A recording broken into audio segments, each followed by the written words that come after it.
जय Maharashtra public, स्वागत आहे तुमचं माझ्या एका नवीन व्हिडिओमध्ये।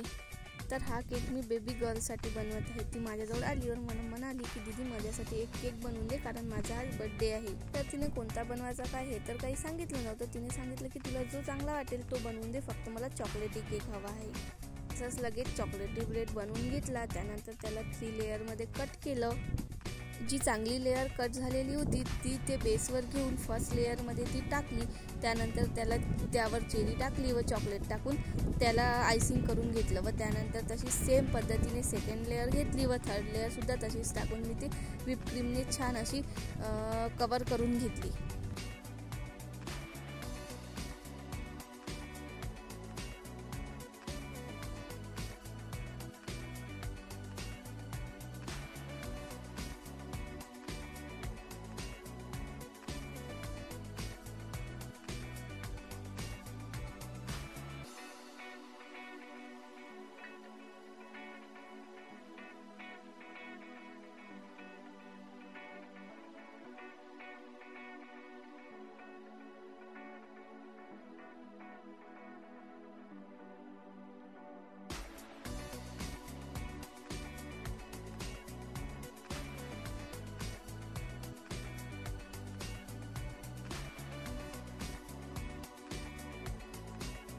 तीनही लेअर टाकून झाल्यानंतर साईडने त्याला व्हिप क्रीम घेऊन छान अशी व्हिप क्रीमने कव्हर करून घेतलं।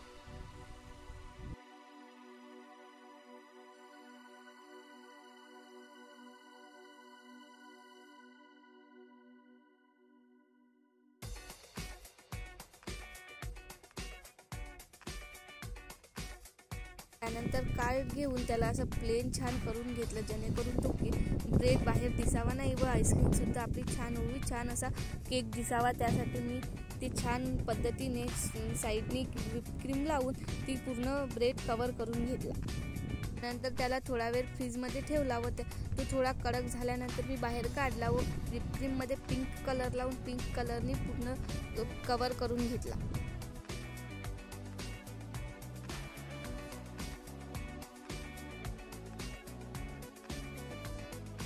पिंक कलरने पूर्ण असा कव्हर करून घेतल्यावर त्याला ते व्हिप क्रीमने प्लेन करून घेतलं, जेणेकरून साईडने अशी छान लेअर दिसावी म्हणून। त्यानंतर वरून सुद्धा पिंक कलरची क्रीम घेऊन वरून सुद्धा पूर्ण पिंक कलरने कव्हर करून घेतला।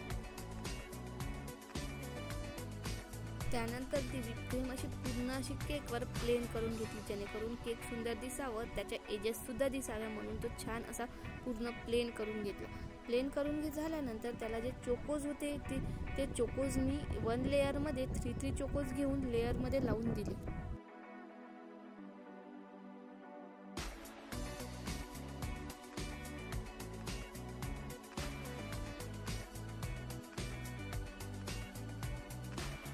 चोकोज तर लावून झाले होते, तर आता काय करावं। त्यानंतर मी चॉकलेट बनवून घेतलं व चॉकलेट पूर्ण केकवर साईडनी टाकून दिलं। चॉकलेट तर काही सुंदर टाकण्यात नव्हतं आलं, कारण ते मी फर्स्ट टाइम बनवलं होतं त्यामुळे।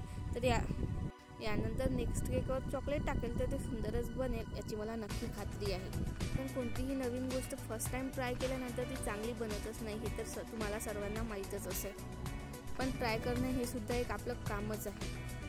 तर मोठे नोझल घेऊन त्यावर फ्लावर एक साईड पूर्ण मोठे मोठे काढून घेतले, ते सुद्धा छानच दिसत होते। त्यानंतर एक छोटे नोझल घेऊन छोट्या नोझलने एक साईडने पूर्ण फ्लावर काढून घेतले। तसंच खाली सुद्धा 2 मोठ्या नोझलने फ्लावर काढले व छोट्या नोझलने त्याला साईडने कव्हर करून घेतलं। तर त्यामुळे केक तर खूप सुंदर दिसत होता। तर वरून मी त्यावर थोडे स्प्रिंकल्स जे होते ते सुद्धा टाकले आणि जे मोठे फ्लावर होते त्यावर सुद्धा व्हाईट कलरचे पूर्ण टाकले। तर तुम्हाला कसा वाटला ते नक्की सांगा।